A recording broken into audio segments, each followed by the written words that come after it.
like on the Malayan team, we have a pretty standard setup, 5 heavy tanks. 3 of those going to be IS-3s, 1 Tiger 2, and a Carniven. And on the opposing team, CNMB, we do have a slightly unconventional setup. We do have 3 heavy tanks with actually 4 light tanks. Yes, indeed, and amongst those light tanks, we've got 2 tier 8s, of course. We do have an AMX-13 that we've seen quite a lot since yesterday. And yes, as well, like, yeah, just for clarification's sakes, the Malaysian core tankers who are starting up on the northern section of the map, while their opponents from CNMB shall be attacking from the south. Yep, and it looks like CNMB are trying to have control of that hill. They are pushing quite heavily towards that and just sending, you know, 1 scout. Oh, nice shot coming out. Yes, indeed. The Ro32 tier 8 light tank that did manage to draw first blood and take out the T1. So yes, a brilliant shot, as a matter of fact. And player Yu Yi here from the CNMB side, taking out that T1 player from the Malaysian core tankers. Yep. And actually, pretty, I guess it could be a good strategy to have 2 light tanks to kind of push out really fast and, you know, take control of certain areas. And if you can, yes, absolutely, just take out the the T1s earlier on. That could be a potentially a lethal strategy. And now we're actually watching kind of a stalemate. I do believe, like, yes, 1 heavy tank took some damage from that shot. Yep. So you did take a little bit of damage, and we have a T1 and another T1 on both teams, kind of in this eastern city area. Right. Right now we're taking a look at at player Ketink from the Malaysian core tanker. Yes, once again, as you said, squatting that village on the eastern northeastern parts of the map, and he's actually facing his Kaut opponent pretty much.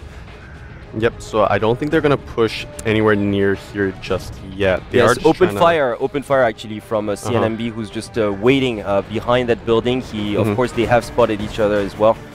Don't really want to go out there. Yeah, and at the moment, yes, as we can see, basically the heavy tank squatting that midsection of the map, not going for that flat hill just as of yet. They're not just climbing it as of yet. Yeah, I mean, both teams know that this hill is really crucial, so they're both just kind of camping around that hill area. They really want to take control of this, but they don't want to push out too hastily just yet, because they know that if they just push up there, then they're just going to get shot down. Oh, absolutely. Yeah, so a little bit of stalemate action. Let's take a look actually at some of the tanks that these guys are using. Yeah, and actually the IS-3 are really popular tank throughout this tournament. I'm pretty sure it's really popular online as well. I believe this tank was also really crucial on Himmelsdorf, was it? Well, Himmelsdorf and Runeberg as well. Yeah, it's pretty solid all-around tier 8 heavy tank as well.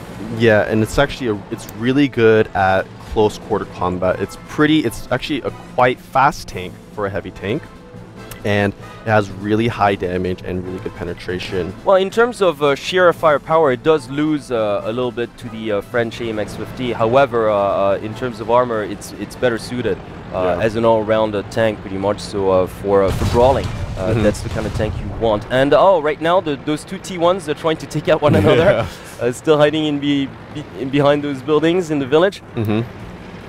Yep. However, I do remind you, like, if 1 additional T1, say, on the Malaysian core tanker side is taken down, that would be enough in terms that would be enough to just seriously give them an advantage. And here we can see player Ketink trying to retreat. As a matter of fact, he did take some damage, so he's going back to his initial starting position. Yeah, he might actually go for that Western Island. I think that's exactly what he's trying to do here. Perhaps just go for that Western Island we've been talking about throughout the shallow waters, trying to scout that area. And a slight push coming out from both teams. They are slowly inching their ways, and a nice shot coming out. Another T1 getting taken out on the CNMB side. Yep, and a little bit more stalemate action. Both these 2 tanks have spotted each other. Just grazing, just missing that Tiger 2. Well, no big surprise there. They both know where the opponent's coming from, and yeah, some movement here from the IS-3s and actually taking some damage while going around that building. Yep, and actually they're trying to push out right here. The CNMB side are slightly on the defensive. They are slightly outgunned 3-2. Ooh, this actually could be a Malaysian Port Tiger, like, yeah, just here, just charging in pretty much. Newbie Jr., who's just... oh, yeah, he's... oh, that's actually pretty brilliant because he was actually just behind cover, as a matter of fact. Yeah, that was a nice push. He's being careful not to be flanked.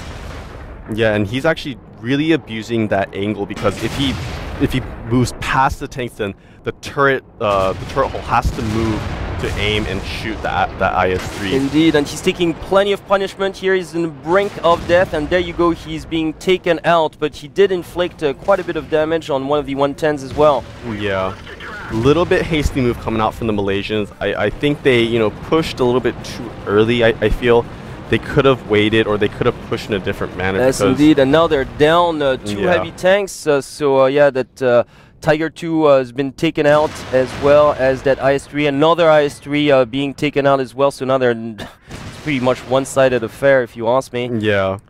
Actually, I really admire the Malaysian strategy. What they're trying to do is they're trying to surround the CNMB team. Oh, the flanking was beautiful, absolutely. It's just they just had to survive that initial onslaught, pretty much, and because their enemies were spotted, they were just waiting for backup, which was swift to come.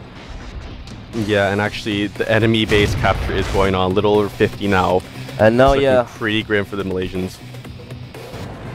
Yeah, I don't think there's anything the Malaysians can do. All of their tanks are in this hill area, whereas the CNMB do have one of their T1 scouts in the enemy base.